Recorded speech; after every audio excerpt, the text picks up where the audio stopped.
Element number 1. Economic systems. Capitalism versus socialism and communism. In class, we learned the difference between capitalism and communism. We learned that capitalism is when industries and businesses are done privately by people for making profits. Communism, on the other hand, says that production, distribution, and trade should be done or owned by the community. We see in Scarface that Tony Montana's mindset reflects the extreme side of greed and individualism. He is driven by money and obsessed with achieving the American dream, which in fact definitely embodies the capitalist system. His corruption is made clear through how he exploits others to build his wealth. However, the film also criticizes capitalism. It shows that Tony is never satisfied with what he has and is constantly chasing more, which ultimately causes his downfall. To see how Tony views capitalism and communism, we can take a look at the moment earlier in the film. Talk to this guy. Please, let me talk to him a minute. You a communist? Huh? How do you like it? They tell you all the time what to do, what to think, what to feel. You want to be like a cheap? Like all those other people? Bah, bah. I don't have to listen to this bullshit. You want to work 8, 10 fucking hours? You own nothing? You got nothing? You want a Giovanni on every corner, man, looking after you, watching everything you do, everything you say, man? In this clip, we see that Tony Montana has a very negative view of communism. He believes that capitalism gives individual freedom to the people, even though it most likely it is done through illegal ways. But he sees it as his best way to get out of poverty and rise to the top. From a Marxist perspective, this shows how capitalism can make people lose their morals in the fight to survive and succeed.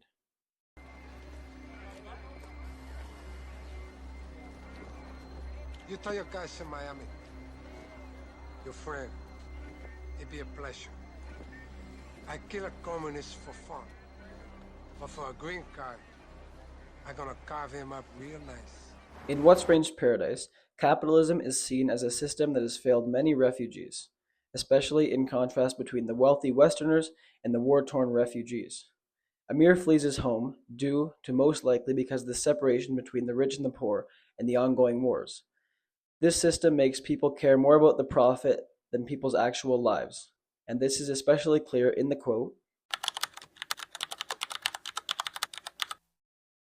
"He quickly learned you could tell the quality of a product by how Western the people on the packaging looked. White skin, blue eyes, blonde hair, those things spoke luxury, betterment, possibility." Amir sees that products sell better when white people are on them. Capitalism has created a racial hierarchy of value that divides the people of our world.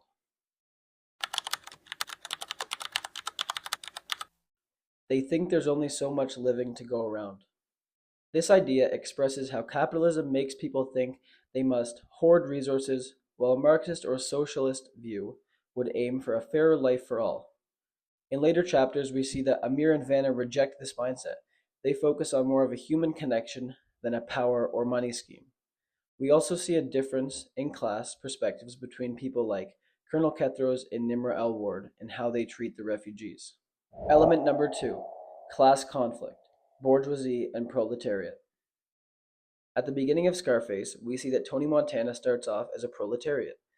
He's an immigrant doing low-wage work as a dishwasher and risky drug deals as well. But as he climbs the ranks, he becomes paranoid, violent, and exploitative. Scarface shows how capitalism pushes people to get rich through harmful or illegal methods, and that usually ends with violence or destruction. One turning point is when Tony takes over his boss. Get up! Jesus! Get up! No!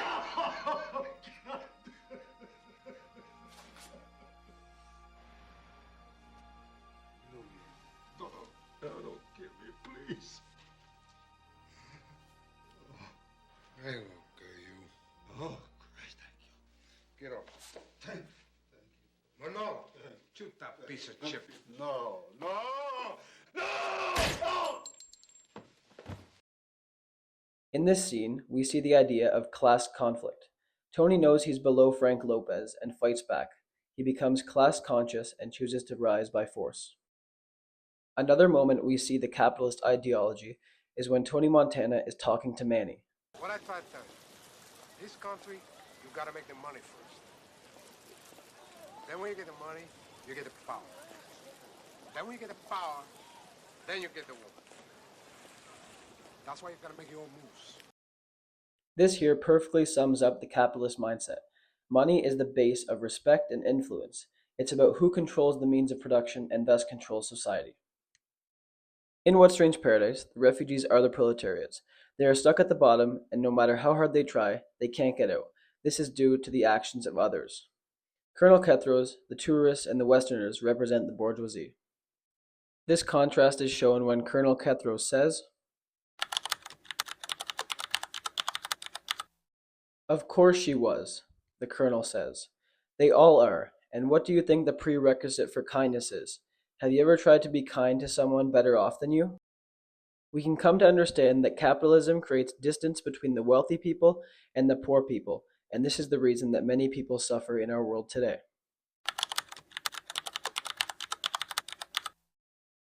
"My home doesn't exist anymore, Mona," Iman said. "Our president." She paused. "It was bombed. It was destroyed. Our whole neighborhood was destroyed." "Don't exaggerate," Mona replied. We see the continuing theme of how the rich people pretend everything is okay while the poor suffer and nothing changes. This is due to the capitalist ideology and mindset.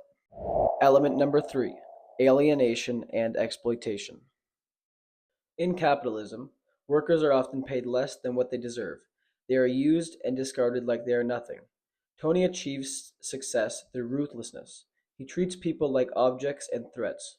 He believes that once he gets power and wealth, he can have everything and everything. But he does become trapped in his own mind, isolated by his capitalist ideology. At the beginning of the movie, we see that Tony is being slightly exploited, which may be the driving factor of his exploitation of others throughout the film.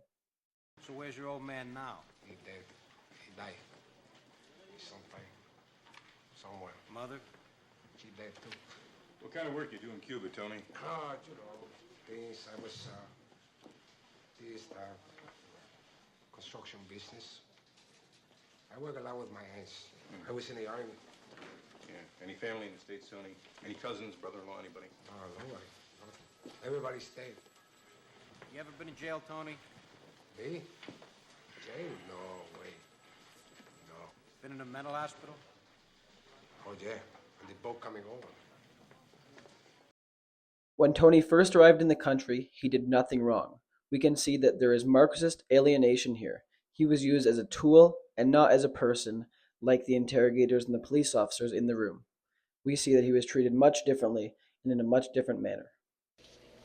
You're all a bunch of fucking assholes. You know why?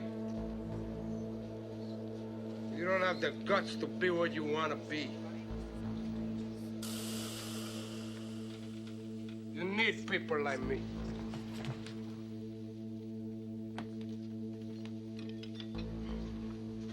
You need people like me so you can point your fucking fingers and say, that's the bad guy.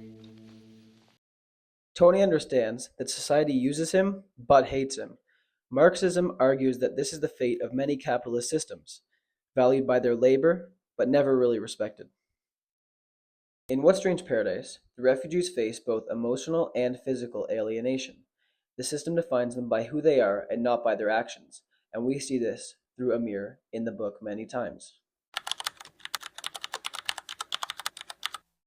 Today, you are the only boy in the world, and tomorrow it will be as though you never existed. We can see that once refugees are exploited, like Amir, they are forgotten. We can look back to the example of the Giller Book Club, when Omar al-Akid told us about how when he was in Egypt, the refugees got charged more for rent because they had no other option. And this is just a prime example of exploitation. If you have any sense at all, you'll never give the Westerners your real names. Pick something common. George, Jack, Peter, Michael. Pick a saint, any saint. These lines perfectly show exploitation and alienation. The refugees are not seen as equal to others. They are seen as less than them because of their name, their skin color, who they are, where they are from. Vanna, on the contrast, shows her true side.